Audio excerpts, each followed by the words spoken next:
A few years ago, I found out I had synesthesia. Some people might have heard of it, and some people don't. Some people might know that I've got it, and some people might not know. I always assumed it was normal, like any way that you think's normal, until you find out that not everybody does that. So my synesthesia, um, kind of, it's color synesthesia. So I see certain words, names in different colors.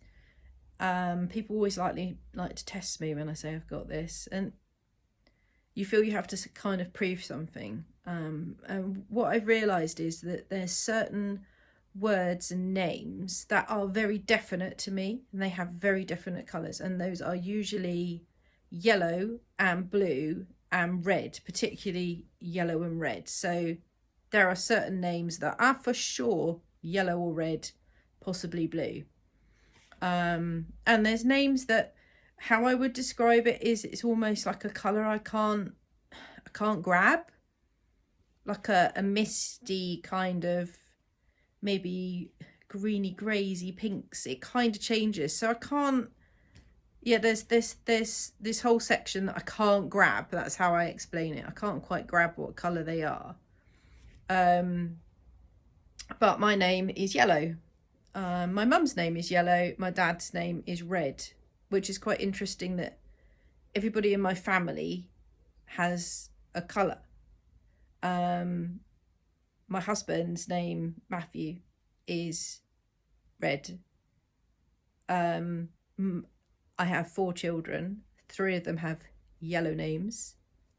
1 of them has a red name. Interestingly, the one with a red name is more like my husband, whereas the other 3 probably a little bit more like me. It's probably coincidence, but it's just interesting. So the other significant red word for me is the number 6. Now 6 is my lucky number. It's been my lucky number for years. I like even numbers.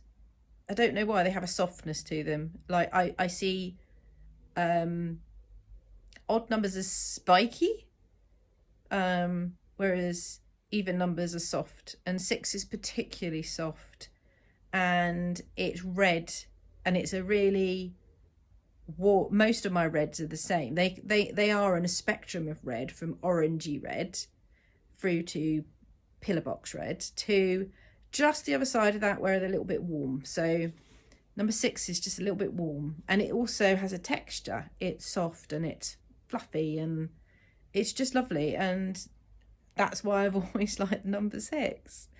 Now I'm saying it out loud, it sounds very odd. So yeah, it's just odd. So if you say a word to me or a name, quite often I'll visualize that as a colour.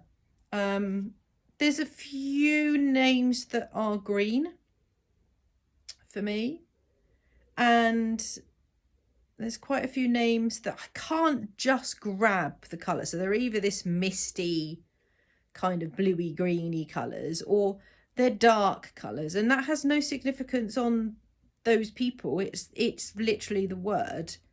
It could perhaps be whether that word is more spiky. So there are names that are quite spiky names, and that could be visually because of the letters in them, and they are probably associated more with darker colours for me. Generally names that end in a Y or have an S in them for some reason are more likely to be yellows.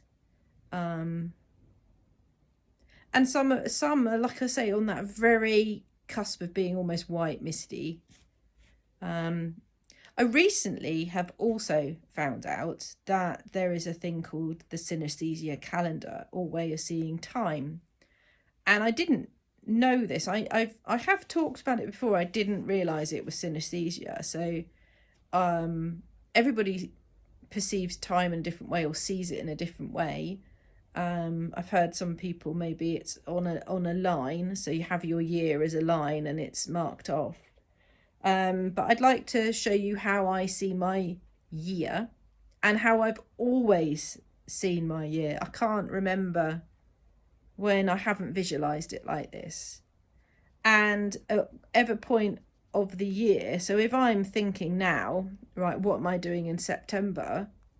I'm standing on mine's a circle. I'm standing on the circle now on July the 31st, looking over at where it would be on the circle, like I'm physically standing there. And if I'm thinking about Christmas, I'm looking down there. Christmas is down there.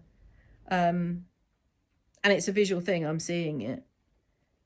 I just think it's really interesting how people see the world. And it makes me realise how particularly visual I am. I've always found it quite easy if somebody gives me a description of something they want artistically. As they're describing it, I'm forming a picture in my head. I can see it. You know, it's like little films. I can twist things round. I was talking to somebody the other day about whether they were saying whether you can twist an object round in your head, and I can do all that. I can move furniture in my head. I can change colours in my head, dimensions, everything else. So as an artist, it makes it a lot easier. Like a lot of the composition that I do is in my head, and I'll try things out in my head and know if they work or not, which is why for unvisual people to have faith in people that can visualize it, I get that's quite hard because you can't really explain what goes on in our heads. I just thought it was interesting to share this for anybody else that might have synesthesia and not know. I didn't know until I was probably 30. I just think it's really interesting. I wonder how many other artists have got synesthesia.